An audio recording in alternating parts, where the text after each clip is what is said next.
رب اشرح لي صدري ويسر لي أمري واحلل عقدة من لساني يفقهوا قولي.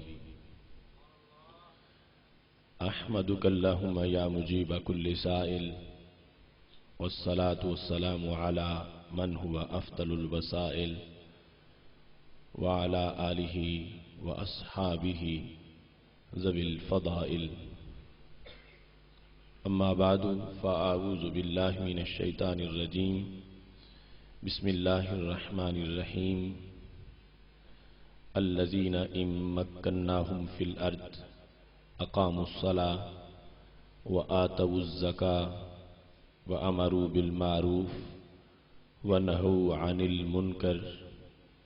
ولله عاقبة الأمور. صدق الله العظيم وصدق رسوله النبي الكريم الأمين. إن الله وملائكته يصلون على النبي يا أيها الذين آمنوا صلوا عليه وسلموا تسليما. الصلاة والسلام عليك يا سيدي يا رسول الله وعلى آلك وأصحابك يا حبيب الله. مولاي صل وسلم دائما أبدا على حبيبك خير الخلق كلهم، منزه عن شريك في محاسنه فجوهر الحسن فيه غير منقسم. يا أكرم الخلق مالي من ألوذ به سواك عند حلول الحادث العمم. محمد تاج رسل الله قاتبة، محمد صادق الأقوال والكلم، محمد ذكره روح لأنفسنا، محمد شكره فرض على الأمم. رب صل وسلم دائما أبدا على حبيبك خير الخلق كلهم. اللہ تبارک و تعالی جل جلالہ وعم نوالہ وتم برہانہ وعظم شانہ وجل ذکرہ وعز اسمہ کی حمد و ثنا، اور حضور سرور کائنات مفخر موجودات زینت بزم کائنات دستگیر جہاں غم گسار زماں سید سروران حامی بے کساں قائد المرسلین خاتم النبیین احمد مجتبی جناب محمد مصطفیٰ صلی اللہ علیہ وآلہ واصحابہ وبارک وسلم کے دربار گہر بار میں ہدیہ درود و سلام عرض کرنے کے بعد زینت مسند صدارت جانشین شیخ الحدیث حضرت صاحبزادہ حافظ محمد حامد رضا صاحب زید مجدہ، پیر طریقت رہبر شریعت حضرت پیر سید شجاعت علی حسین شاہ صاحب آستانہ عالیہ علی پور سیدہ شریف، فخر القرآ حضرت مولانا قاری نظر حسین جلالی صاحب زید مجدہ، حضرت مولانا محمد الطاف محی الدین صاحب، حضرت مولانا قاری محمد سلیمان عثمانی صاحب، حضرت علامہ مولانا خاور حسین نقش بندی صاحب، حضرت مولانا قاری ممتاز احمد جلالی صاحب، دیگر نہایت ہی جلیل القدر وارثان منبر و محراب ارباب فکر و دانش، نہایت ہی معزز و محتشم حضرات و خواتین، رب ذوالجلال کے فضل اور توفیق سے ادارہ صراط مستقیم پاکستان سیالکوٹ کے زیر اہتمام سہ روزہ فہم دین کورس کی اختتامی نشست میں ہم سب کو شرکت کی سعادت حاصل ہو رہی ہے۔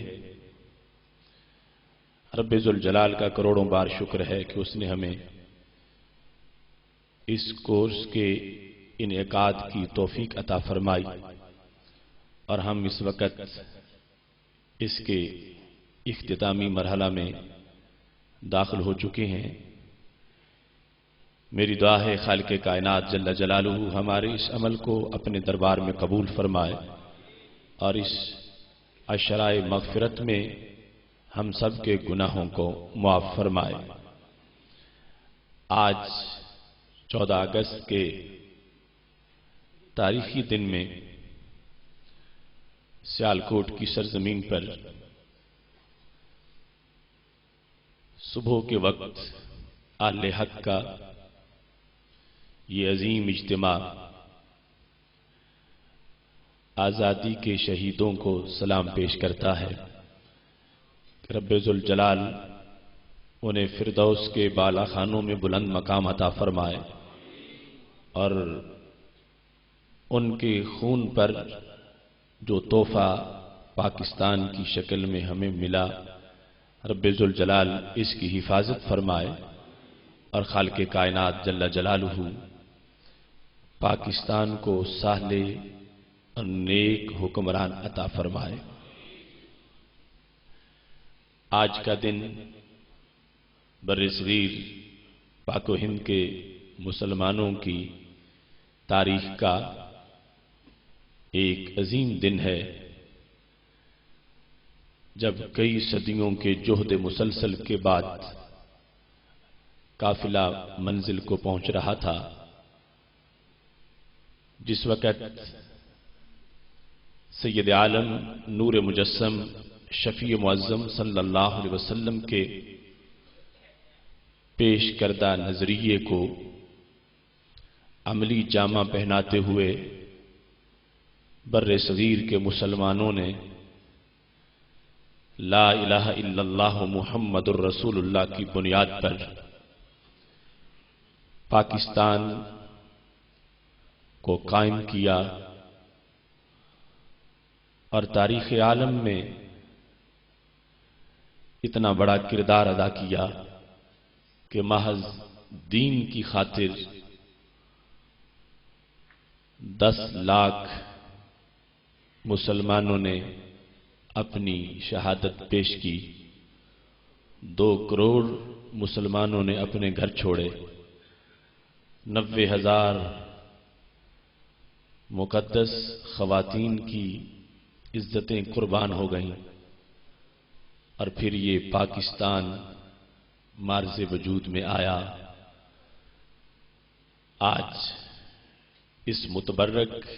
دن کے اندر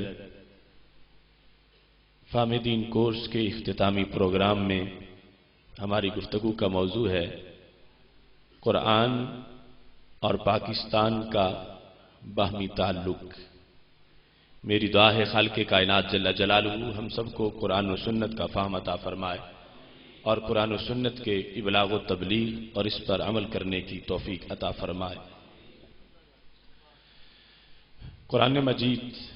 برہان رشید رب ذوالجلال کی طرف سے انسانیت کے لیے سب سے جامع نصاب زندگی ہے۔ خالق کائنات جل جلالہ نے وحی بھیج کر ہر عہد کے مسلمان کی، ہر عہد کے انسان کی مشکل کو حل کیا، اور سب سے آخر میں قرآن مجید برہان رشید سید المرسلین خاتم النبیین حضرت محمد مصطفیٰ صلی اللہ علیہ وسلم کی ذات والا صفات پر نازل فرمایا۔ ہر وحی ہی بڑی عظیم ہے، مگر قرآن مجید موجز وحی ہے،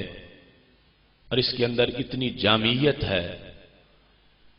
کہ قیامت تک کے اندھیروں کو دیس نکالا دینے کے لیے اس کے اندر روشنی موجود ہے۔ پہلے بھی کتابیں آتی رہیں، ان کا نظام ہمیشہ کے لیے انسانیت کو منزل دینے والا نظام نہیں تھا، وہ پیغام وقت وقت کے پیغام تھے۔ لیکن جب 12 ربیع الاول شریف کو سید عالم نور مجسم شفیع معظم صلی اللہ علیہ وسلم کی اس دنیا میں جلوہ گری ہوئی، اور پھر آپ نے اعلان نبوت فرمایا، اور پھر قرآن کا جو نزول ہوا، تو اس انداز میں رب کی طرف جانے والے راستے کو روشن کر دیا گیا، اور قیامت تک کی ہر سیاہی کو دور کر دیا گیا کہ بریلی کے تاجدار کہتے ہیں، نہ رکھی گل کے جوش حسن نے گلشن میں جا باقی، چٹکتا پھر کہاں گنجا کوئی باغ رسالت کا۔ سید عالم نور مجسم شفیع معظم صلی اللہ علیہ وسلم تشریف لائے، نبوت کا دروازہ بند ہو گیا، اس واسطے کہ صحن چمن میں کوئی جگہ ہی نہیں بچی، اور جو کچھ کار نبوت تھا ہمارے آقا صلی اللہ علیہ وسلم نے اس کو مکمل کر دیا، اور قیامت تک کے لیے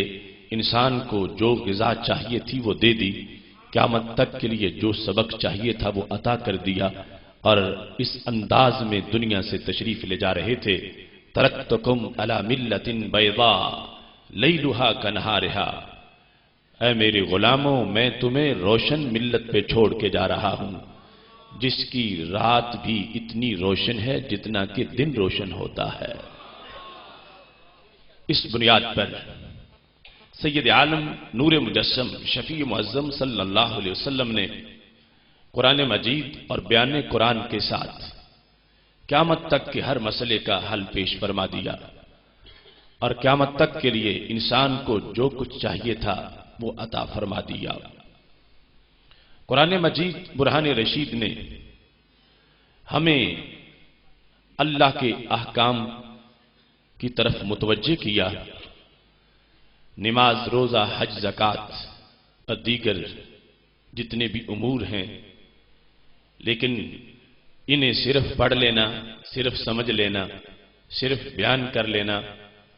اس کا اس امت سے تقاضا نہیں تھا، بلکہ اس کے علاوہ بھی ایک اہم تقاضا ہے۔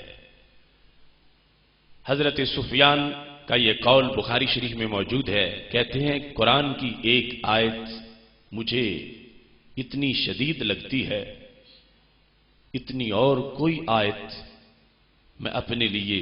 سخت نہیں سمجھتا۔ اشد کے الفاظوں نے بولے ہیں، ما فی القرآن آیا اشد علی من قل یا اہل الکتاب، کہتے ہیں قرآن مجید برہان رشید کی کوئی آیت اتنی میں شدید نہیں سمجھتا اپنے لیے جتنی یہ آیت ہے کہ رب ذوالجلال نے فرمایا، یا اہل الکتاب لستم علی شیء حتی تقیموا التوراۃ والانجیل وما انزل الیکم من ربکم، کہ اے اہل کتاب تم کچھ بھی نہیں ہو اگر تم تورات کو قائم نہ کر سکو، اگر تم انجیل کو قائم نہ کر سکو، اگر تم وہ جو تمہاری طرف رب کی طرف اتارا گیا ہے، رب کی طرف سے جو تمہیں دیا گیا اسے تم قائم نہ کر سکو تو پھر تم کچھ بھی نہیں ہو۔ سورہ مائدہ کے اندر رب ذوالجلال کا جو یہ فرمان ہے بخاری شریف میں ہے کہ یہ حضرت سفیان کہہ رہے تھے سب سے زیادہ جھنجھوڑنے والا فرمان جو امت مسلمہ کو جھنجھوڑ رہا، کہ جب اہل کتاب کو کہا گیا تم کچھ بھی نہیں ہو اگر تم تورات کو قائم نہ کرو، اگر تم انجیل کو قائم نہ کرو، اگر جو تمہاری طرف نازل کیا اسے تم قائم نہ کرو تو تم کچھ نہیں ہو، اور اگر تم قائم کرو تو پھر تم بہت کچھ ہو۔ تو اگر انجیل والے انجیل قائم نہ کر سکیں تو ان کی کوئی حیثیت نہیں بچتی۔ جب وقت تھا انجیل کا اور تورات والے تورات کا نظام قائم نہ کر سکیں تو انہوں نے کچھ بھی نہیں کیا، جب اس کا بھی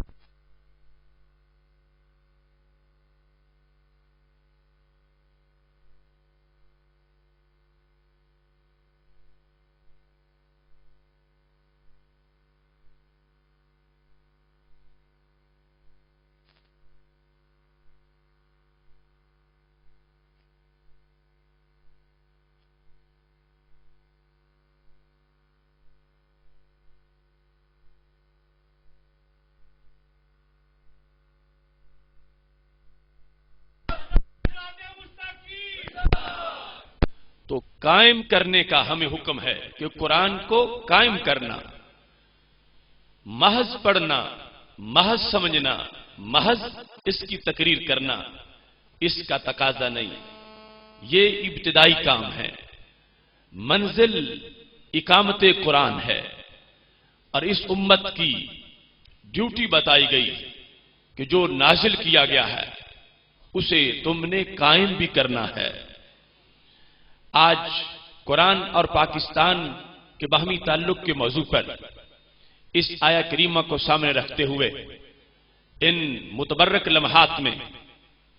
ہم نے اپنے اس عہد کی طرف توجہ کرنی ہے۔ ہمیں حامل قرآن بنایا گیا، ہمیں قرآن دیا گیا، اور یہ کوئی چھوٹی سی شان نہیں ہے۔ میرے نبی علیہ السلام کا وہ فرمان ذہن میں رکھو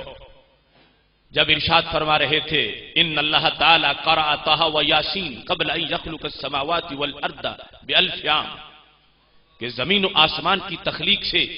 1000 سال پہلے رب ذوالجلال خود قرآن کی تلاوت کر رہا تھا۔ طٰ اور یاسین کی تلاوت رب ذوالجلال نے کی، نہ زمین تھی، نہ اس کے مکیں تھے، نہ آسمان تھا، نہ اس کے ستارے تھے، نہ یہ کائنات تھی، نہ اس کے رنگین نظارے تھے، ان میں سے کچھ بھی نہیں تھا۔ رب قرآن پڑھ رہا تھا اور فرشتے قرآن سن رہے تھے۔ لما سمعت ملائکۃ القرآن، جب فرشتوں نے قرآن سنا، جوش جنوں کے ہاتھ سے فصل بہار میں گل سے بھی نہ ہو سکی دامن کی احتیاط، بول پڑے طوبیٰ لأمہ ینزل ھذا علیہا، مبارک ہو اس امت کو مولا جس کو یہ قرآن دیا جائے گا۔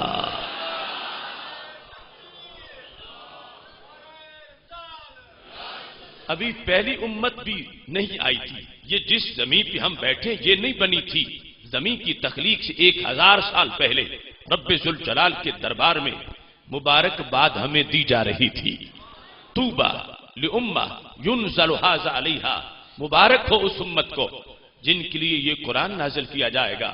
وطوبیٰ لألسنۃ تتکلم بھذا، مبارک ہو ان زبانوں کو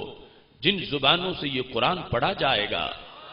وطوبیٰ لأجواف تحمل ھذا، مبارک ہو ان سینوں کو جو اس قرآن سے مدینہ بن جائیں گے۔ تو قرآن والا ہونا، قرآن والی امت کی کتنی بڑی شان ہے، کتنی پرانی مبارکباد ہے۔ تو تقاضا ہم سے ہے پہلے اس کو دیکھیں، ناظرہ پڑھیں، حفظ کریں، یاد کریں، ترجمہ پڑھیں، تفسیر پڑھیں، مسائل کا اس سے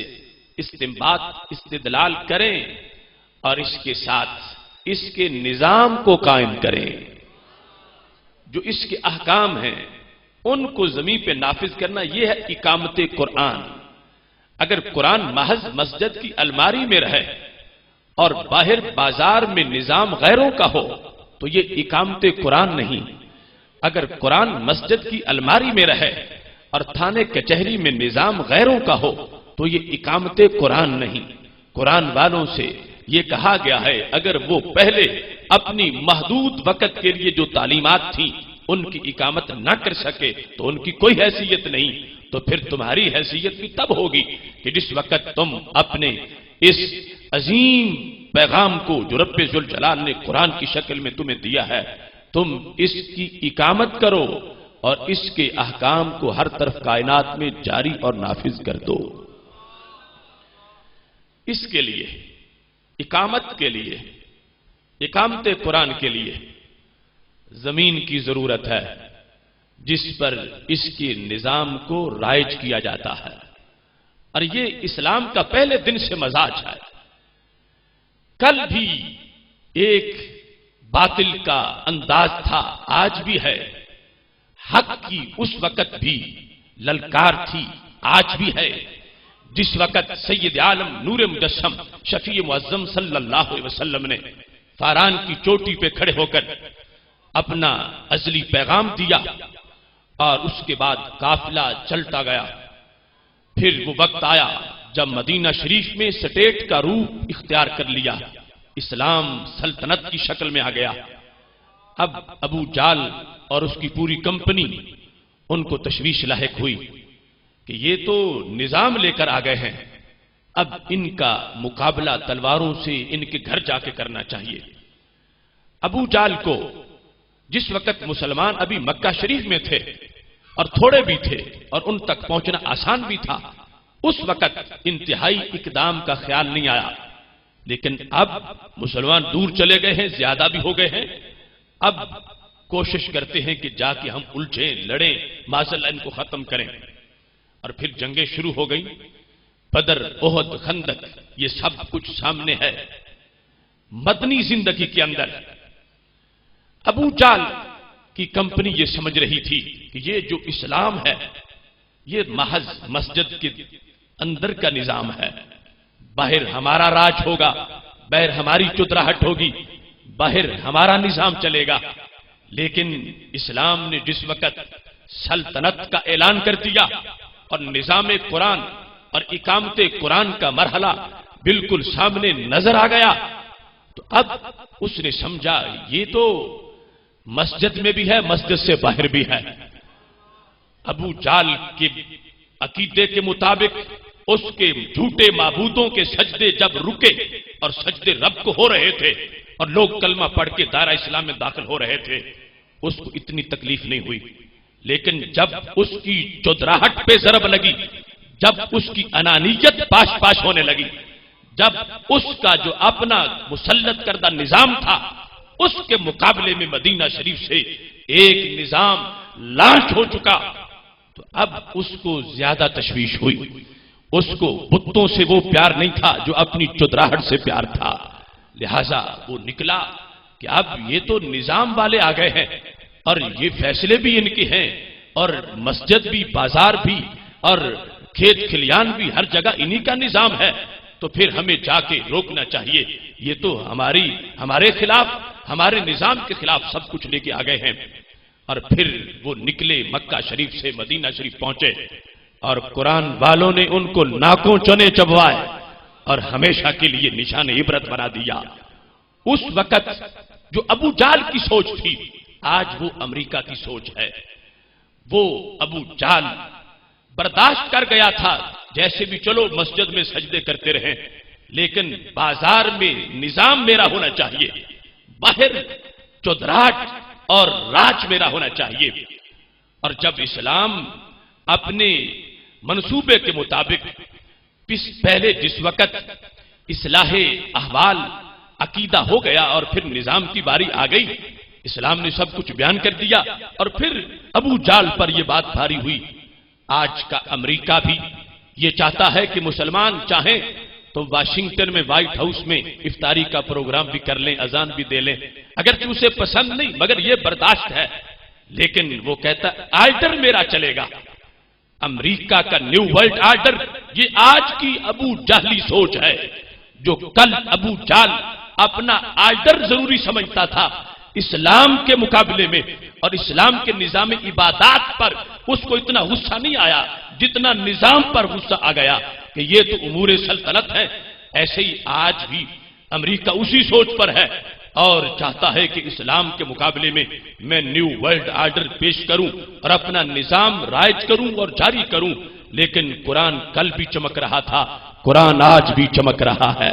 اس واسطے یہ اصلی ابدی کتاب ہے اور ہمیشہ کے لیے اس کا یہ اعلان ہے اور ہمیشہ کے لیے اس کے ماننے والے یہ اذان بلند کرتے رہیں گے کہ ہم قرآن کے حامل، ہم اقامت قرآن کے دائی ہیں۔ اس بنیاد پر اس قرآن کا نظام مسجد میں بھی ہوگا، بازار میں بھی ہوگا، تھانے کچہری میں ہوگا، ہر جگہ پہ ہوگا، اس واسطے کہ رب ذوالجلال نے اس کو جامع نصاب زندگی بنایا ہے اور اس کا حق ہے کہ اس کے نظام مصطفیٰ صلی اللہ علیہ وسلم کو ہر طرف اپنایا جائے اور اس کو سامنے رکھا جائے، اس واسطے کہ رب نے ہر دکھ کا علاج اس نظام میں رکھا ہے جو اس نے عرش عظیم سے نازل فرمایا ہے۔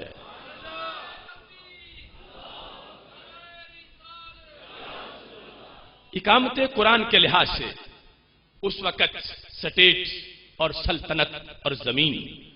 اس کو پیش نظر رکھا گیا، بلکہ اس مسئلے کو اتنا اہم بیان کیا گیا۔ بخاری شریف میں ہے، ہمارے نبی علیہ الصلوۃ والسلام نے جس وقت یہودیوں کو نکالا تو فرمایا زمین تمہاری نہیں، جو تم نے یہاں کاروبار کیا ہوا ہے پیسے لو اور نکل جاؤ۔ وَاعْلَمُوا أَنَّ الْأَرْضَ لِلَّهِ وَلِرَسُولِهِ، یاد رکھنا زمین رب کی ہے، رب کے رسول کی ہے، ہم کسی کو زمین کا حاکم نہیں مانتے، زمین اللہ کی ہے، اللہ کے رسول صلی اللہ علیہ وسلم کی ہے۔ یہاں تک کہ جب خطوط لکھے بادشاہوں کے نام تو اس وقت لقب تھا روم کے بادشاہ کا، اسے مالک روم کہا جاتا تھا، بحرین کے بادشاہ کو مالک بحرین کہا جاتا تھا، اور اسی طرح ملک کا لفظ استعمال ہوتا تھا۔ لیکن ہمارے نبی علیہ السلام نے جو خطوط لکھے تو ملک روم کو ملک روم نے لکھا، عظیم روم لکھا، بحرین کے بادشاہ کو ملک بحرین نہیں لکھا، عظیم بحرین لکھا۔ یہاں تک کہ جب خط پہنچا روم کے بادشاہ کے پاس تو بھائی نے کہا کہ یہ تمہارا لقب غلط لکھا ہے، یہ تو تمہیں ملک کہا جاتا ہے، اور لکھنے والے جو حضرت محمد صلی اللہ علیہ وسلم ہیں انہوں نے تو تمہارا لقب ہی نہیں سی لکھا، اس واسطے خط نہیں پڑھنا چاہیے۔ اس نے کہا نہیں میں خط پڑھوں گا۔ اس مقام پر محدثین نے بحث کی کہ کسی کو قائل کرنے کے لیے دعوت میں نرمی ہونی چاہیے، بادشاہوں کو پیغام دینا تھا، ان کے لقب تو جو انہیں پسند تھے وہ لکھے جاتے، تو سرکار نے وہ لقب کیوں نہیں لکھے؟ تو تمام شارحین بخاری نے ایک ہی جواب دیا کہ دعوت میں نرمی کا جو تقاضا تھا وہ عظیم بحرین کہہ کے پورا کر دیا، دعوت میں نرمی کا جو تقاضا تھا وہ عظیم روم کہہ کے پورا کر دیا، لیکن فنی طور پر قانونی طور پر لفظ ملک لکھنے میں بہت پیچیدگی تھی کہ ملک کا تعلق نظام کے ساتھ ہوتا ہے، زمین کی حکمرانی کے ساتھ ہوتا ہے۔ محبوب علیہ السلام اگر پہلے اپنے خط میں ان کو زمین کا حاکم مانتے تو بعد ان کے خلاف بات کیسے کی جاتی؟ میرے محبوب علیہ السلام نے خط لکھتے وقت ہی پہلے نمبر پہ فرما دیا کہ تمہیں وہاں کے لوگوں نے اپنا لیڈر بنا رکھا ہے، وہ ہم نے تمہارا لقب لکھ دیا ہے، لیکن ہم تمہیں زمین کا ملک نہیں سمجھتے، نہ تم ہو، زمین رب کی ہے اور رب کے رسول کی ہے۔ یعنی اتنا حساس ہے اسلام کہ پہلے دن سے خط لکھنے میں بھی ملک کا لفظ منظور نہیں کیا کہ ہم کیوں کسی کو ملک مانے، زمین اس اللہ کی ہے، اللہ کے رسول صلی اللہ علیہ وسلم کی ہے۔ اس بنیاد پر اقامت قرآن کے لیے جو نظام اور زمین کی ضرورت ہے، پہلے دن سے سید عالم نور مجسم شفیع معظم صلی اللہ علیہ وسلم نے یہ باتیں اپنی امت کو بتائیں، اور وہاں جو شمع روشن ہوئی اور جو خوشبو پھیلی اور چلتی چلتی بر صغیر میں پہنچی۔ مبارک ہو حق پرستو تمہیں اگر تاریخ انسانیت میں دیکھا جائے گا کہ مدینہ شریف کا نظام جو دنیا میں چلا تو جس بیس پر مدینہ شریف کی سلطنت بنی تھی اس بیس پر کائنات میں کون سا ملک بنا ہے؟ تو وہ تلاش کرنے والا تلاش کے بعد پاکستان پہنچے گا۔ پاکستان وہ سلطنت ہے جو لا الہ الا اللہ محمد الرسول اللہ کی بنیاد پہ بنی۔ مدینہ شریف کی سٹیٹ کے بعد اگر کائنات میں کلمہ طیبہ کی بیس پر کوئی ملک بنا ہے وہ ملک پاکستان ہے۔ پاکستان کو مدینہ شریف کا ایک عکس جمیل کہا جا سکتا ہے، اس واسطے پاکستان ہمارا ملک ہی نہیں ہمارا ایمان بھی ہے، نقش ہے جو دل پہ وہ تحریر پاکستان ہے، جذبہ الفت کی ایک تعبیر پاکستان ہے۔ کون اب تسخیر کر سکتا ہے ارض عشق کو؟ مصطفیٰ کے نام کی جاگیر پاکستان ہے۔ اس بنیاد پر جو سید عالم نور مجسم شفیع معظم صلی اللہ علیہ وسلم نے نظریہ عطا کیا تھا، اس نظریے کی بنیاد پر کائنات کے نقشے پر جو ملک مدینہ شریف کی سٹیٹ کے بعد بنا اس ملک کو پاکستان کہا جاتا ہے۔ ہم کائنات گلوبل ویلی میں پھیلے ہوئے ممالک کو دیکھتے ہیں، کسی کی بنیاد رنگ پر ہے، کسی کی نسل پر ہے، کسی کی جغرافیوں پر ہے، کسی کی دریاؤں صحراؤں کی تقسیم پر ہے، کسی کی بولیوں اور مختلف برادریوں پر ہے، لیکن پاکستان اس کائنات میں وہ ملک ہے جو برادری بیس پہ نہیں بنا، جو بولی کی بیس پہ نہیں بنا، جو جغرافیے کے بیس پہ نہیں بنا، نہیں یہ کلمے کی بیس پہ بنا ہے۔ اس واسطے اس کا مزاج سارے ممالک سے جدا ہے، اس میں رہنے والے کتنے شان والے لوگ ہیں، اور کیا مزاج ہے بر صغیر کے مسلمانوں کا کہ جتنوں نے اتنی صدیوں کے بعد بھی دنیا کو بتایا کہ دین کے لیے گھر چھوڑا جا سکتا ہے، دین کے لیے سب کچھ چھوڑا جا سکتا ہے۔ ایک شہادت بھی بہت بڑی شہادت ہوتی ہے۔ اس دیش کے لوگوں نے 10 لاکھ مسلمانوں نے خون پیش کر کے پاکستان بنایا، کتنے لوگوں نے گھر چھوڑا اس واسطے۔ بر صغیر کا جو خمیر ہے وہ بڑا شستہ ہے، پاک ہے، مقدس ہے، اور بر صغیر کی زمین بانجھ نہیں، یہ انسانی کھیتی بڑی زرخیز زمین والی ہے کہ اس نے پھر سے کائنات کو بتا دیا کہ فاران کی چوٹی پہ کھڑے ہو کر جو ہمارے نبی علیہ السلام نے کلمہ پڑھایا تھا، بر صغیر کی مٹی کے ذرے ذرے نے وہ کلمہ پڑھا ہوا ہے۔ آج اس روشن دن کے اندر ہم جو بیان کر رہے ہیں کہ قرآن اور پاکستان کا تعلق کیا ہے، تو یاد رکھنا قرآن نظریہ ہے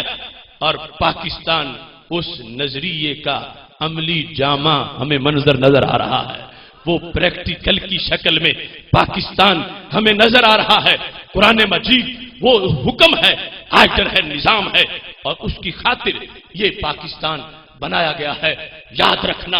پاکستان کی بقا اسی نظریے پر ہے جس نظریے پر اس کا قیام تھا، وہ نظریہ جس کو بانی پاکستان ہمارے مشائخ کے ہمراہ ہر جگہ بیان کرتے ہوئے یہی کہہ رہے تھے، پاکستان کا مطلب کیا؟ لا الہ الا اللہ محمد الرسول اللہ، وہ نظام جو حضرت پیر جماعت علی شاہ محدث علی پوری رحمہ اللہ تعالی اور دیگر اہل سنت کے عظیم مشائخ نے بانی پاکستان کے ہمراہ پیش کیا، اس میں اسی بات کا اعلان تھا کہ قرآن مجید برہان رشید وہ نظام ہمیں دے چکا ہے کہ جس کے بعد اب اور کسی نظام کی ضرورت نہیں ہے۔ پاکستان کا مطلب کیا؟ لا الہ الا اللہ، دستور ریاست کیا ہوگا؟ محمد الرسول اللہ، یہ صدا بلند ہوئی، بر صغیر کے کونے کونے سے آواز اٹھی اور قافلے منزل کو پہنچے۔ 14 اگست کا دن تھا اور یہ ملت سرخرو ہوتی نظر آ رہی تھی۔ زمین رب ذوالجلال نظریے کی بنیاد پر لوگوں کو دیتا ہے تو ان کی آزمائش ہوتی ہے۔ نظریہ آیا کہاں سے؟ مدینہ شریف سے، مکہ شریف سے۔ پاکستان بنا اس نظریے پر جو نظریہ مدینہ شریف سے چل کے آیا تھا، تو پتا چلا یہ بچ بھی اسے نظریے پہ سکتا ہے۔ پاکستان بنا جب مدنی نظریے پہ ہے تو امریکی نظریے پہ بچ نہیں سکتا۔ پاکستان بنا جب مکی نظریے پہ ہے تو آج واشنگٹن کی طرف سے کسی طرح کی جو ان کی دی ہوئی سوچ ہے اس پر یہ بچ نہیں سکتا۔ اور مبارک ہو اہل سنت، قیامت کے دن بھی سر انشاءاللہ ہمارا فخر سے بلند ہوگا۔ جس وقت نظریہ منگوایا جا رہا تھا مدینہ شریف سے، بر صغیر میں کچھ غیروں کے ایجنٹ اکھنڈ بھارت کے نعرے لگا رہے تھے، وحدت ہند کے نغمے گا رہے تھے، اور گاندھی کے چرنوں میں چڑھ کر ان کی بولیاں بول رہے تھے، اور ملت از وطن کے مختلف دھماکے کر رہے تھے۔ مگر اس وقت بھی سنی غیرت تھی جنہوں نے یہ کہا تھا ملت وطن سے نہیں بنتی، محمد عربی صلی اللہ علیہ وسلم کی نسبت سے بنتی ہے۔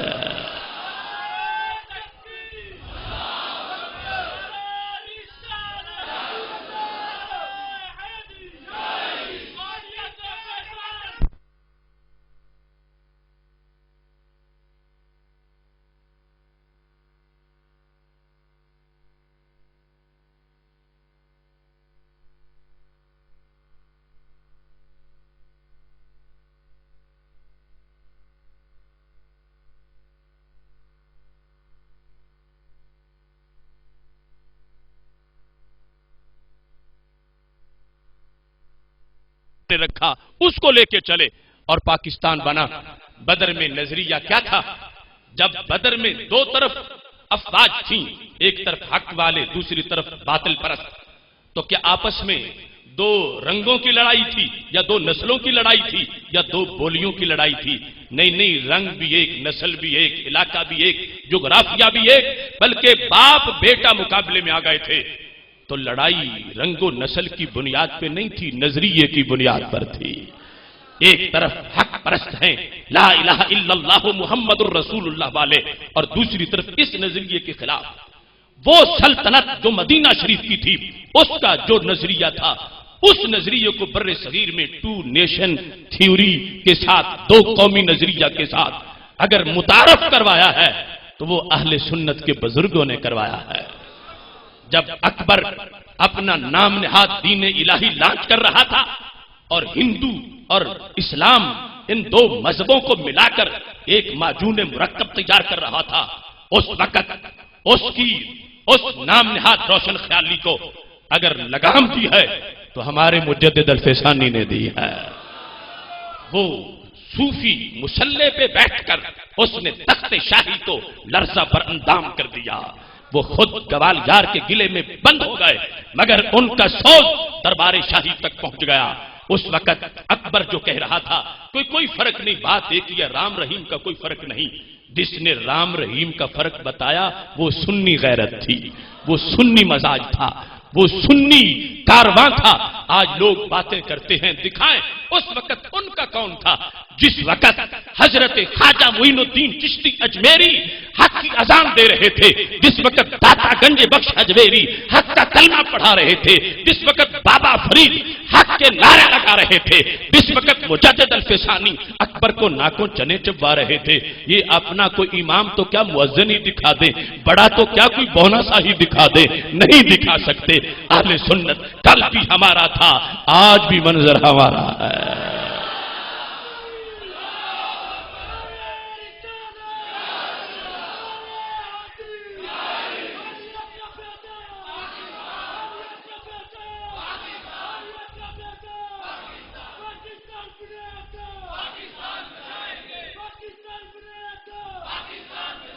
حضرت مجدد الفسانی نے اس وقت کی جو نام نہاد روشن خیالی تھی اس کا مقابلہ کیا، نہ دھماکے کیے، نہ جیکٹیں تیار کی، ہاتھ میں قلم تھا، سامنے کاغذ تھا، دل کا سوز تھا، فکر مدینہ شریف کی تھی اور اس کو لکھا ہے اور دربار شاہی تک اثرات پہنچے ہیں۔ یہ مجدد الفسانی، ان کو چکانے کے لیے، دبانے کے لیے ساری مشینری استعمال کی گئی۔ جس وقت دربار شاہی میں طلب کیا گیا، پورا زور لگا کے سر کو دبانے کے لیے کوشش کی گئی کہ تھوڑا سا تو جھک جائیں، تو ہم کہیں گے باہر تو تقریریں اور کرتے، اندر جھک گئے ہیں۔ رب کعبہ کی قسم ہے، ایک روایت کے مطابق مجدد الفسانی کے ناک سے خون بہ نکلا، سر نیچے نہیں ہونے دیا۔ جس وقت بار بار جھکائے جانے کے تقاضے کیے جا رہے تھے تو مجدد کے اٹھے ہوئے سر نے کہا، ایک ہے کعبہ میرا اور ایک ہی مسجود ہے، ہر جگہ موضوع نہیں ہے سر جھکانے کے لیے۔ یہ انداز حضرت مجدد الفسانی رحمت اللہ علیہ کا تھا۔ اور جس وقت انہوں نے ساری یورشوں کا مقابلہ کیا، جب کانگڑا قلعہ فتح ہوا، جو تاریخ میں پہلی مرتبہ کسی مسلم فاتح نے فتح کیا تھا، تو اب جہانگیر آ گیا، وہی جس کی اب سوچ بدل چکی تھی، جس کے ذہن تک مجدد کے خط پہنچ چکے تھے۔ کہتا ہے چلو اب آپ تشریف لاؤ، قلعہ کبھی فتح نہیں ہوا تھا، اب فتح ہو گیا ہے، تو اس کا جا کے افتتاح آپ نے کرنا ہے۔ تو حضرت مجدد الفسانی کی تحریک کامیاب نظر آ رہی تھی، اور وہ اکبر کا جو افریت تھا، دم توڑ چکا تھا، اور جو کہا تھا اکبر کے مقابلے میں جہاں ان کی یورشیں ہیں وہی آشیاں بنے گا، کوئی بجلیوں کو جا کے یہ فیصلہ سنا دے۔ تو اب اسی اکبر کے بعد جہانگیر قدموں میں آ چکا تھا، کہتا ہے چلو افتتاح کرو۔ تو مجدد نے کہا کچھ شرطیں ہیں، میں ایسا پیر نہیں ہوں کہ میں شکر کروں کہ حاکم وقت نے بلایا ہے تو چلا جاؤں،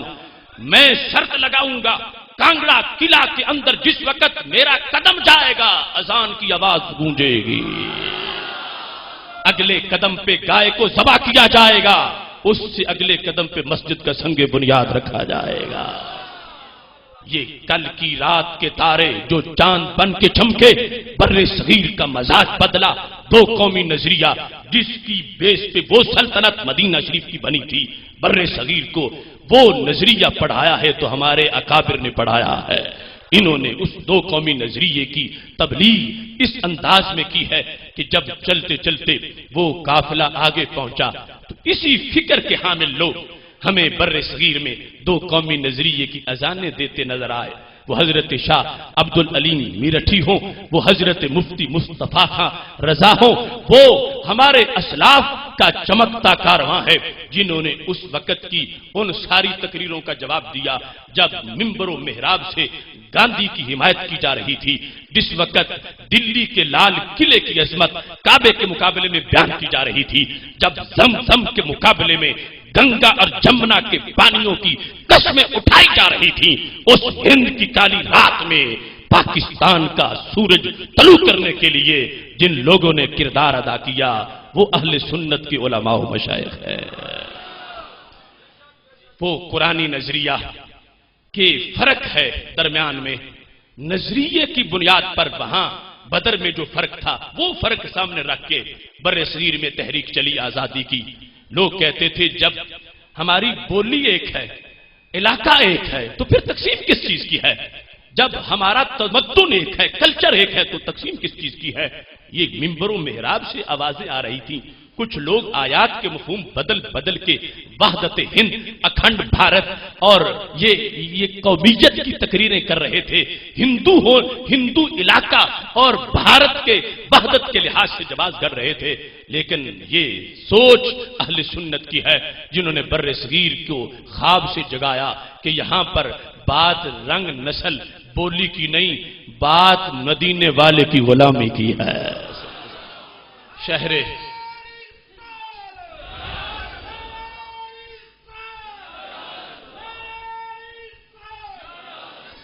اقبال میں بیٹھے ہو، اقبال کو یہ کہنا پڑ گیا، حالانکہ عمومی مزاج اتنا سخت نہیں تھا لیکن بالآخر بولنا پڑا، کہتے سطوت توحید قائم جن نمازوں سے ہوئی وہ نمازیں ہند میں نظر بریمن ہو گئی۔ سطوت توحید قائم جن نمازوں سے ہوئی وہ نمازیں ہند میں نظر بریمن ہو گئی۔ جب بڑے بڑے شیخ الہند گاندھی کی اقتداء میں پیچھے ہو گئے، اس وقت اقبال اس سوچ کو ابھار رہے تھے، عجم ہنوز نہ داند رموز دی ورنہ زید دیوبند حسین احمد این چہب الاجبیز سرود پر ممبر کے ملت از وطنس چے بے خبر از مقام محمد عربیز بمصطفیٰ برساں خیشرا کہ دین ہماؤز گر بہو نہ رسیدی تمام بو لہبیز۔ یہ کیسے لوگ ہیں ممبروں پہ تقریر کرتے ہیں کہ ملت از وطن ہے، کہ وطن سے ملت بنتی ہے۔ انہوں نے اسلام کو سونگا کب ہے، یہ وہ اسلام سمجھے کب ہے؟ یہ ملت جو ہے وطن سے نہیں کلمے کی نسبت سے بننے والی ہے۔ اس بنیاد پر بر صغیر کے مسلمانوں کا یہ جہاد یہ ایمان کی پیش نظر تھا۔ ان کا مقصد یہ نہیں تھا کہ ہم اپنے اپنے پلاٹ حاصل کریں،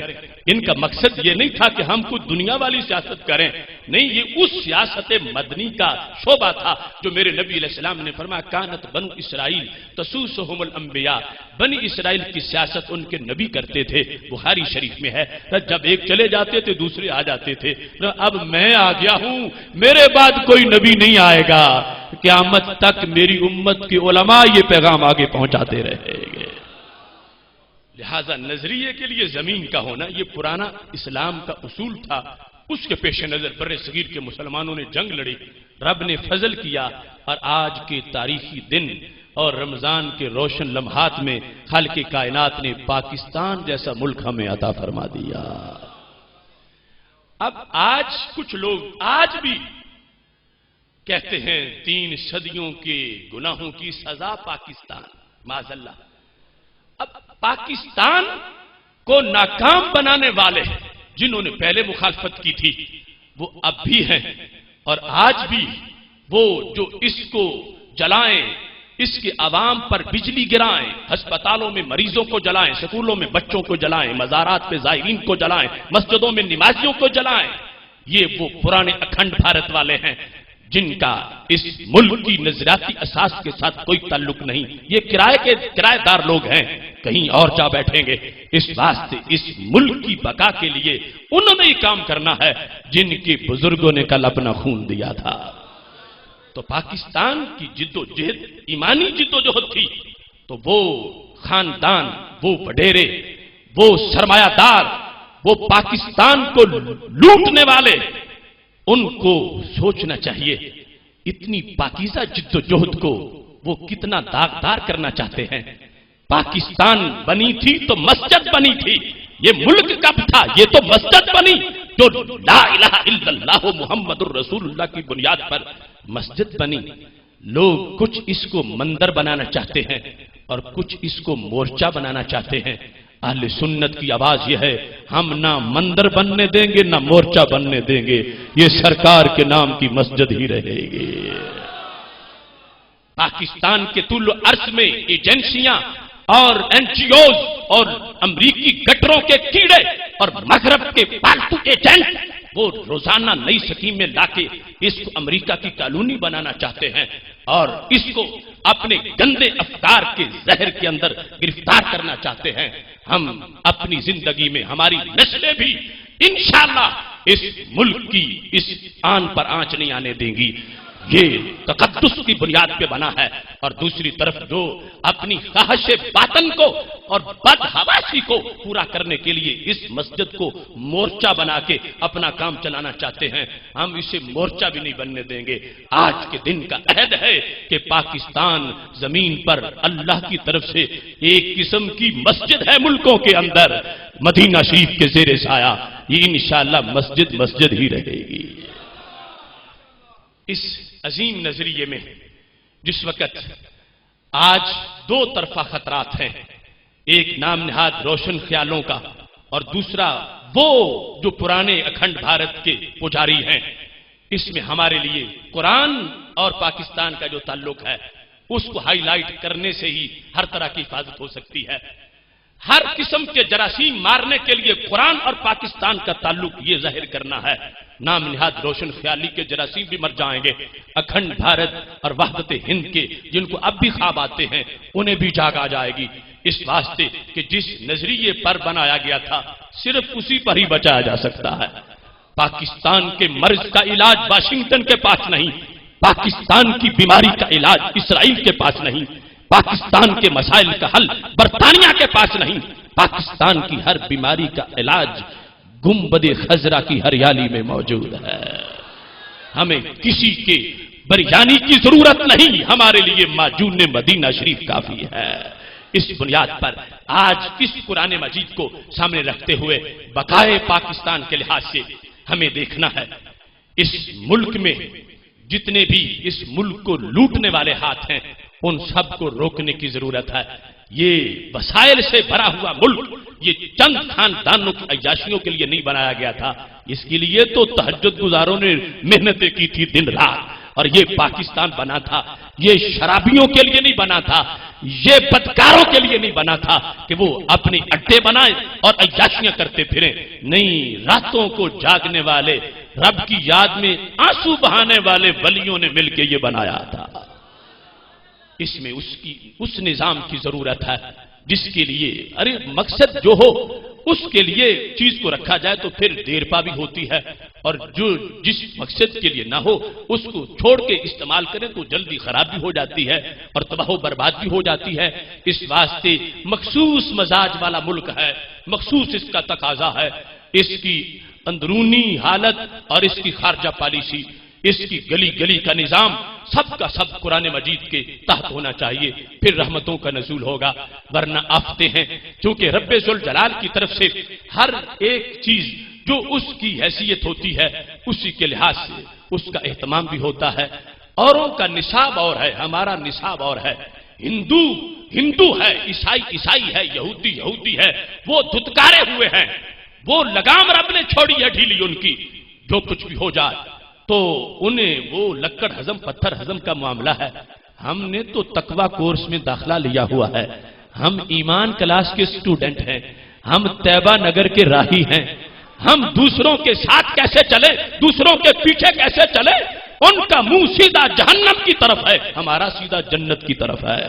اس واسطے ہمارا نظام اپنا ہے، ہمارا کاروبار حیات اس کا طریقہ اپنا ہوگا، اس کے مطابق اس ملک کو چلانا ہے۔ رب ذوالجلال فرماتا الذین ان مکنہم فی الارض اقاموا الصلاۃ وآتوا الزکاۃ، وہ لوگ جن کو ہم زمین میں حکمرانی دے دیں وہ کیا کرتے ہیں؟ نماز کو قائم کرتے ہیں، زکوٰۃ کو دیتے ہیں، وَأَمَرُوا بِالْمَعْرُوفِ اچھائی کا حکم دیتے ہیں، وَنَهُوا عَنِ الْمُنکَرِ اور برائی سے روکتے ہیں۔ کیونکہ زمین مل گئی ہے، نظام ہے، راج ہے، حکومت اپنی ہے، تو وہ کس کے لیے ہے؟ وہ اس نظام کے لیے، نظام صلاۃ کے لیے، نظام زکوٰۃ کے لیے، امر بالمعروف کے لیے، نہی عن المنکر کے لیے۔ یہ پاکستان کی اندرونی پالیسی ہے، اس کے مطابق اگر رکھیں گے اسے کوئی طاقت مٹا نہیں سکتی، کوئی چھیڑ نہیں سکتی، کسی میں پاور نہیں کہ میلی آنکھ سے دیکھ سکے اس کو۔ اگر خود ہی کھوکھلا کرنے لگے ہوئے ہوں تو پھر شکوہ کس سے ہوگا؟ بے وجہ تو نہیں چمن کی تباہیاں، کچھ باغ باہیں برق و شرر سے ملے ہوئے۔ پاکستان کی اندرونی معاملات کے لحاظ سے اس آیت کریمہ کو سامنے رکھ کے امر بالمعروف اور نہی عن المنکر کا جو تقاضا ہے، اگر پاکستان کے باسی اور پاکستان کے حکمران پہلے نمبر پر اس کا اہتمام کریں گے، پاکستان اتنی بڑی پاور ہے، اتنی بڑی طاقت ہے، اتنا بڑا روب ایمانی جذبہ ہے اس کا کہ جس کی بنیاد پر کوئی طاقت اس کو زیر نہیں کر سکتی۔ اللہ نے اس کو نظریے کا عروج عطا فرمایا ہے۔ بیرونی پالیسی کے لحاظ سے قرآن اور پاکستان کا جو تعلق ہے، اس سلسلہ میں بھی چند باتیں بڑی قابل غور ہیں۔ آج ورلڈ بینک اور بیرونی ایڈ اور اس کے قصے اور ہر وقت اس کا ڈراوا دے کر ملت کو لوٹنا اور بے غیرتی کے سبق دینا، یہ کچھ لوگوں کا وتیرہ بن چکا ہے کہ اگر ہم فلاں کی یہ بات نہیں مانیں گے تو ہمارے ٹریڈنگ وعدے ختم ہو جائیں گے، ہمیں پیسہ نہیں ملے گا، ہم بھوکے رہ جائیں گے، ہمارے پاس کچھ نہیں ہوگا۔ ارے آج تو بہت کچھ ہے۔ قرآن مجید نے اس وقت آج کی پالیسی کا حل دے دیا تھا جب فرما انما المشرکون نجس فلا یقربوا المسجد الحرام بعد عامهم ھذا، ہم مشرک نجس ہیں، آج کے بعد مسجد حرام کے قریب نہ آئیں۔ تو کچھ لوگوں کو خیال آنے لگا پھر تجارت نہیں ہوگی تو مندہ ہو جائے گا، پھر دنیا میں زندگی کیسے گزرے گی؟ سورہ براہ رب ذوالجلال نے فرمایا ان خفتم عیلہ فسوف یغنیکم اللہ من فضلہ ان شاء، اگر تمہیں بھوک کا خطرہ ہے تو یہ مت سوچو رب تمہیں اپنے فضل سے مالا مال کر دے گا۔ ان خفتم عیلہ، اعلیٰ کے لفظ میں سارے محدثین نے، مفسرین نے لکھا کہ اعلیٰ کا مطلب یہ ہے کہ تجارت پھر نہیں کریں گے مشرک تو پھر لوگ کچھ سمجھ رہے تھے ہمارا گزارا کیسے ہوگا، ہم ان کو قریب نہیں آنے دیں گے تو دکانیں ہماری کیسے چلیں گی، ہمارا کاروبار کیسے چلیں گے۔ اللہ نے فرمایا ان خفتم عیلہ، اگر تمہیں ڈر ہو بھوک کا تو پھر کوئی بات نہیں، فسوف یغنیکم اللہ من فضلہ ان شاء، رب نے چاہا تو اپنے فضل سے تمہیں مالا مال فرما دے گا۔ اب اس وقت تو محدود وسائل تھے، آج تو بہت کچھ ہے۔ آج کوئی ایسا بندہ ہے کہ جس کے پاس صرف ایک دھوتی ہو اور 6 سال وہ اسی پہ گزارا کرے، کوئی ایسا گھرانہ ہے کہ جو ایک ہفتہ ایک کھجور پہ گزارا کرے۔ یہ اسلام کے شیروں نے ایک ایک دھوتی میں زندگی گزاری ہے، ایک ایک کھجور پہ ہفتہ ہفتہ گزارا کیا ہے، مگر باطل کو ناکوں چنے چبوائے ہیں۔ اس وقت یہ بات ہو گئی اقتصادیات کی، معاشیات کی، کہ ورلڈ بینک کے معاملات سب کچھ ترک کر دیے گئے۔ ان خفتم عیلہ، اللہ فرماتا ہے اگر عیلہ کی بات ہو، بھوک کا مسئلہ، کوئی اس پر توجہ نہ کرو، ادھر نہ سوچو،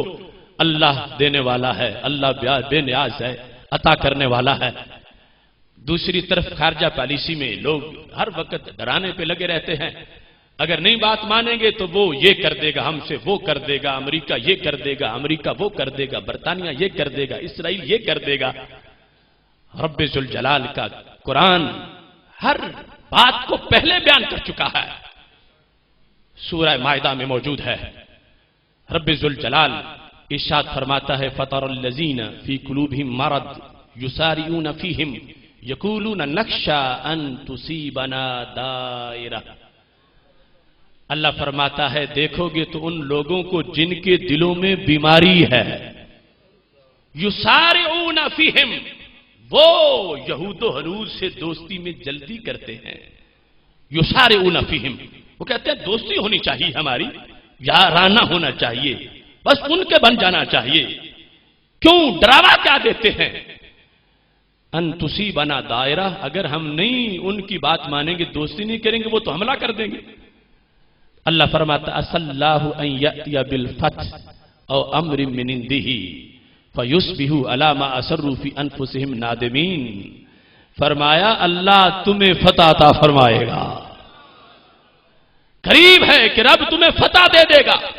تو جو تمہیں ان کی دوستی کا حکم دیتے تھے وہ منہ چھپاتے رہ جائیں گے۔ فَيُصْبِحُوا عَلَىٰ مَا أَسَرُّوا فِي أَنفُسِهِمْ نَادِمِينَ، ان کو شرمندگی ہوگی۔ اس واسطے قرآن سے پوچھتے رہنا، ہر دن کا نظام، ہر رات کی بات، ہر مہینے کا نصاب قرآن بتا رہا ہے۔ آج کے جو دونوں بڑے مسئلے بنا کر ہم پر غیروں کو مسلط کرنے کی باتیں ہو رہی ہیں اور پاکستان کو امریکہ کی کالونی بنانے پر لوگ تلے ہوئے ہیں، یہ دونوں باتیں ڈسکس ہو چکی ہیں قرآن مجید میں، معیشت بھی اور اس کے علاوہ جنگ کے جو معاملات ہیں، ان دونوں کے لحاظ سے دو مقامات پر مائدہ میں اور توبہ کے اندر رب ذوالجلال نے واضح فرما دیا ہے۔ فرمایا ان کے دلوں میں بیماری ہے کہ جو کہتے ہیں ان کی محبت کے اندر دوستی کی پینگی چڑھانے میں جلدی کرتے ہیں کہ غیروں کے ساتھ ہو جانا چاہیے، یہود و ہنود کی، عیسائیوں کی بات مان لینی چاہیے۔ فرمایا یہ ایسا ہرگز میرے امت مسلمان لوگ یہ مت سوچیں۔ اللہ اپنے بندوں کو خطاب کرتے ہوئے کہتا ہے عسى الله ان ياتي بالفتح، قریب ہے رب فتح لے آئے گا، گھٹن ختم ہو جائے گی، گھٹن کا دور ختم ہو جائے گا، مسائل ختم ہو جائیں گے۔ یہ عارضی ہے، عارضی ہے، اور ہمیشہ کے لیے عروج جو ہے وہ اسلام کا ہے۔ رب ذوالجلال قرآن مجید میں فرماتا ہے فَأَمَّا الزَّبَدُ فَيَذْهَبُ جُفَاءً وَأَمَّا مَا يَنفَعُ النَّاسَ فَيَمْكُثُ فِي الْأَرْضِ، سیلاب آتا ہے، اوپر جھاگ ہے، نیچے پانی ہے، باہر سے لوگوں کو جھاگ نظر آتا ہے، اللہ فرماتا ہے جھاگ بھاگ جائے گا، اور جو خاموش پانی ہے زمین کا وہی وارث بنے گا۔ امریکہ جھاگ، برطانیہ جھاگ، ہندو، عیسائی، یہودی اکٹھ، یہ جھاگ، اور مسلمان یہ خاموش پانی ہے، اور بارش زمین کا یہی بننے والا ہے۔ اس واسطے آج کے اس تاریخ ساز دن میں پاکستان اور قرآن کے باہمی تعلق کو سمجھتے ہوئے ہمیں ان آیات کی روشنی میں سہارا ہے۔ آسماں ہوگا سحر کے نور سے آئینہ پوش، پھر ظلمت رات کی سیما پا ہو جائے گی، پھر دلوں کو یاد آ جائے گا پیغام سجود، پھر جبین کھا کے حرم سے آشنا ہو جائے گی، شب گریزہ ہوگی آخر جلوائے خورشید سے، یہ چمن معمور ہوگا نغمہ توحید سے۔ اس واسطے پاکستان کی بقا اس نظام قرآن کے اندر ہے، اور اس کو چھوڑیں گے پھر سارے مسئلے ہیں۔ آج جتنے بھی مسائل ہیں وہ اس وجہ سے ہیں کہ رشتہ وفا کا نام محمد سے توڑ کے یہ قوم آ گئی ہے تباہی کے موڑ پہ، گلی گلی فتنہ فساد، ہر جگہ آفات، ہر جگہ مصیبتیں،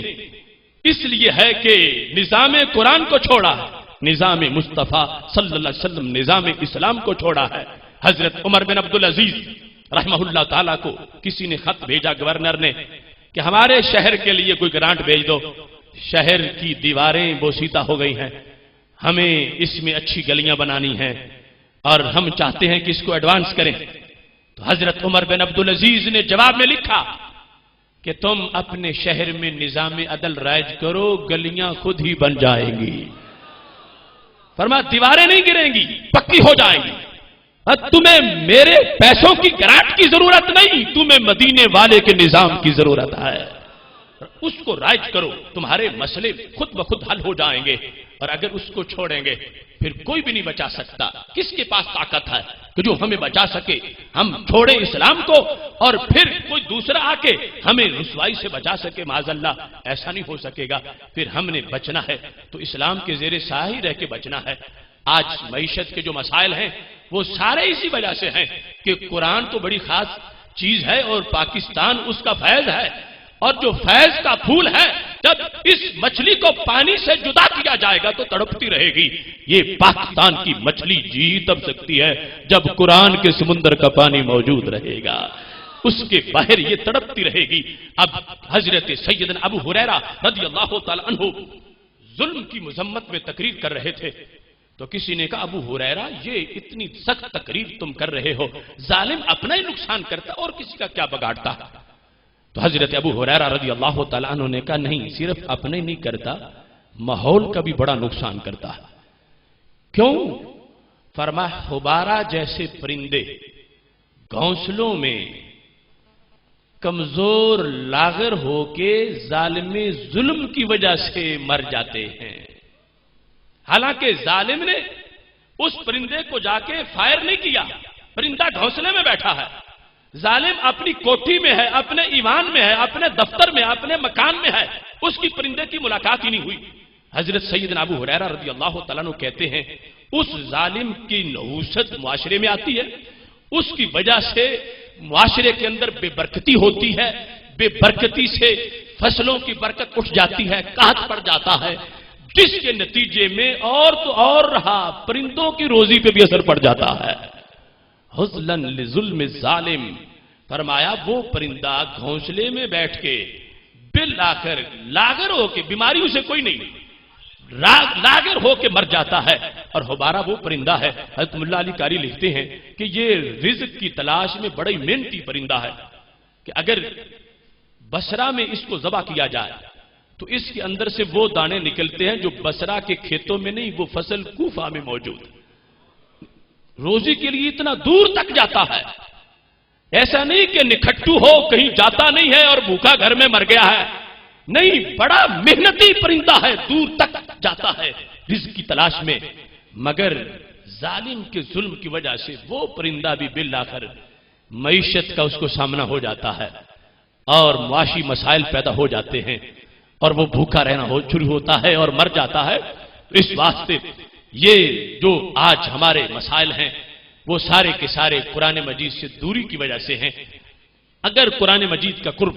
اختیار کیا جائے گا اور اسی پر فخر کیا جائے گا تو کوئی مسئلہ ہمارے لیے ہے ہی نہیں۔ جس مقصد کے لیے ملک بنا اسی مقصد کے لیے چلائیں گے تو کوئی مسئلہ بنے گا ہی نہیں۔ اب دیکھو چھوٹی سی مثال ہے، ایک بندہ 2D خریدتا ہے اور مقصد اس پہ سفر کرنا ہے، لیکن اگر وہ کہے کہ بھینسوں کے سامنے چارہ ڈالنے کے لیے کوئی چیز نہیں تو اسے ہی رکھتا ہوں پر چارہ ڈال دیتا ہوں، اب کچھ کام تو دے جائے گی مگر جس مقصد کے لیے بنائی گئی تھی، لی گئی تھی، اس کے لیے استعمال نہیں ہوگی تو بھینسیں اس 2D کا حلیہ بگاڑ دیں گی اور اپنی افادیت کھو جائے گی۔ یہ پاکستان تو بڑے اونچے مقصد کے لیے بنایا گیا تھا اور تجوریاں بھرنے والوں نے اور بدی کے دھندے کرنے والوں نے اس کو کس مقصد کے لیے استعمال کرنا شروع کر دیا ہے، جس کے نتیجے میں اب اس نے اپنی افادیت کھو جانی ہے معاذ اللہ۔ تو ہمیں یہ بیدار کرنا ہے ضمیر کو اور تیار کرنا ہے قوم کو کہ یہ صدیوں کا جہاد تھا جس کے نتیجے میں یہ سوغات ملی ہے، اور ہمیں تو آسانی سے اب پہلی نسلوں سے پوچھا جائے کہ ان کا اس سلسلے میں کتنا خون لگا، کتنا وقت لگا، کتنی محنت، اور پھر یہ ملک بنا۔ آج ہمارے پاس تحفے میں ہے، اس کو بچانے کے لیے ہمیں اس قرآن کی ضرورت ہے۔ اور سید عالم نور مجسم شفیع معظم صلی اللہ علیہ وسلم کی نسبت سے یاد رکھیں، اگر کعبے کے دروازے کو دیکھ کر کائنات کے نقشے کو دیکھا جائے تو کعبے کے دروازے کے سامنے پہلے نمبر پر جو براہ راست ملک آتا ہے اس ملک کو پاکستان کہا جاتا ہے۔ گنبد خضرا کی ہریالی کا سایہ ہمارے ملک پہ ہے، اس کا یہ سبز ہلالی پرچم، اس میں وہ گنبد خضرا کی ہریالی کا جو سایہ ہے، اس کے پیش نظر جتنے بھی دنیا کی طاقتیں آ جائیں، اگر ہم باوفا رہیں گے تو کوئی خطرہ نہیں ہے۔ لوگ مسائل کا رونا روتے ہیں، سب سے بڑا مسئلہ ہمارا اپنا مسئلہ ہے کہ ہم صحیح ہوں اور قرآن کے ساتھ رہیں اور قرآن کے زیر سایہ رہیں۔ میرے نبی علیہ الصلوۃ والسلام نے غیب کی خبر دیتے ہوئے فرمایا تھا، القرآن والسلطان سیفترقان، ایک وقت آئے گا قرآن اور سلطان آپس میں جدا جدا ہو جائیں گے۔ پہلے تو جہاں قرآن وہیں سلطان، جہاں سلطان وہیں قرآن۔ دیکھو حضرت صدیق اکبر رضی اللہ تعالی عنہ کو، دیکھو صحابہ کرام علیہم رضوان کی شان، جہاں قرآن وہیں سلطان اور جہاں سلطان وہیں قرآن۔ لیکن غیب کی خبر دیتے ہوئے فرمایا وقت آئے گا قرآن سلطان میں جدائی ہو جائے گی، ایک طرف قرآن ہوگا دوسری طرف سلطان ہوگا۔ سلطان قرآن سے پوچھ کے حکومت ہی نہیں کرے گا، سلطان اپنی مرضی کرے گا۔ تو تو میرے نبی علیہ الصلوۃ والسلام نے فرمایا فلا تفارق الکتاب، میری امت تم نے سلطان کا نہیں میرے قرآن کا ساتھ دینا ہے۔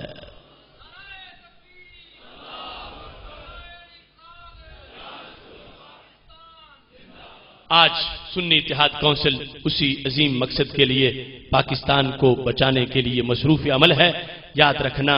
ہم سارے مسائل کا مقابلہ کر سکتے ہیں اس روحانی طاقت کے ساتھ، اور ہمارے پاس کچھ بھی نہ ہو، ہمارا نعرہ یہ ہے کہ ہم لڑنے میں لڑتے ہیں، آگے بڑھتے ہیں اور مسائل کو حل کرنے میں اپنے جگر پگھلاتے ہیں۔ کیوں؟ ہم نے کبھی بھی بدنی طاقت سے کام نہیں کیا، ہم نے تو مدنی طاقت سے کام کیا ہے۔ اور اس کے پیش نظر انشاءاللہ قافلہ آگے بڑھتا چلا جائے گا۔ کیونکہ وقت بہت مختصر ہے، اپنی بات اس دعا پہ ختم کر رہا ہوں۔ یا رب، نہ خم ہو سرے وقار وطن، اور اس کے حسن کو اندیشائے ماہو سال نہ ہو۔ یہاں جو پھول کھلے کھلا رہے برسوں، یہاں خزاں کو گزرنے کی بھی مجال نہ ہو۔ وآخر دعوایا ان الحمدللہ رب العالمین۔